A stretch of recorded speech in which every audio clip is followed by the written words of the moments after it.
Let's spend a few minutes looking at the Hadean world, or Hades. It was prophesied that the Messiah would be in Sheol. In Psalm 16 verse 10, "For you will not abandon my soul to Sheol, or let your Holy One see corruption." And then we look at that original word, and it mentions Sheol, Hades, the world of the dead. The grave uses the word hell or the pit.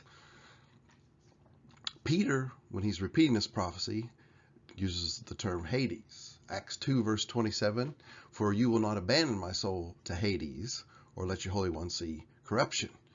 To the bottom right there, Hades, again, a place or state of departed souls, the grave, and sometimes just called hell. Jesus says, "You will be with me in paradise," to the thief. You remember that when he's dying? Jesus says, Luke 23 verse 43, "Truly I say to you, today you will be with me in paradise." So paradise is part of Hades, where Jesus is just about to die, go to that place of the dead, and he says, "You'll be with me in paradise."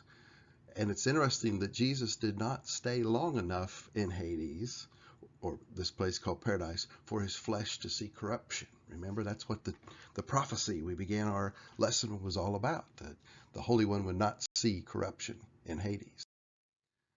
Another account that gives us a little insight, I believe, into this is Luke 16.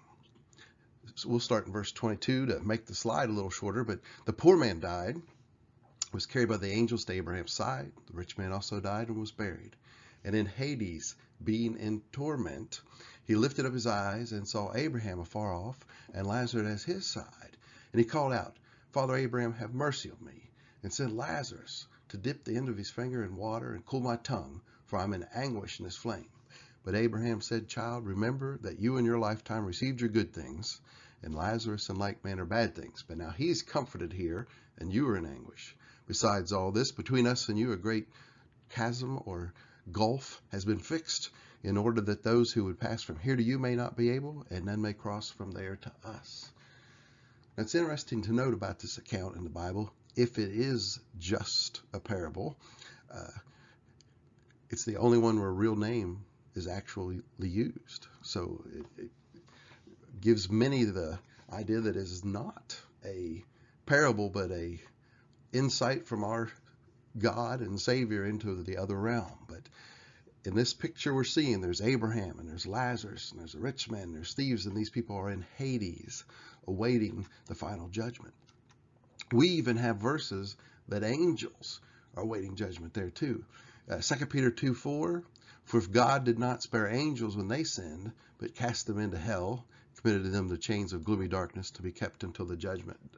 And then it goes on, but cast angels into a word, and when you look it up, tartaru. It's the only place in the Bible that exact word is used, but in the dictionaries of the language, it's an abyss of Hades. So I believe angels in this realm as well. So to give you some things to think about in the Hadean realm and death, we have here the earth and our physical realm that we're familiar with. And we know there's a heaven where God is, and we know that Christ is preparing what he said, mansions. And verses tell us that there was what was called Gehenna hell, prepared for the devil and his angels. So one thing out of this lesson, when you read the word hell, you have to look and see, was it Gehenna hell? Was it Hades? Was it Tartarus? Was it Sheol? There are many words used in the Bible that are just translated hell in different versions. So we have those, and we have this other place picture for us called Hades, Sheol, the grave. And in the Luke 16, it's pictured as if this has a gulf, and that there's this paradise part, like an Abraham's bosom, if you will, is what was said about that Lazarus. I think we missed that verse at the beginning there, but it says that he was in Abraham's bosom. And then we read about Tartarus, or Tartaru. Torments was on the other side of that gulf. Lazarus in the paradise, the good part. That rich man was in the bad part. Jesus, according to prophecy, 3 days, but did not see corruption. The one thief that said, "Remember me when you come into your kingdom," Jesus said, "You'll be with me in paradise." The other thief on the other side. Angels in chains, specifically for that Tartarus or Tartaru. There will be a judgment day. And this will be a whole other lesson or two in the future. People from earth will rise to the sky. Those in the grave, resurrection, actually first, if we study book of Thessalonians.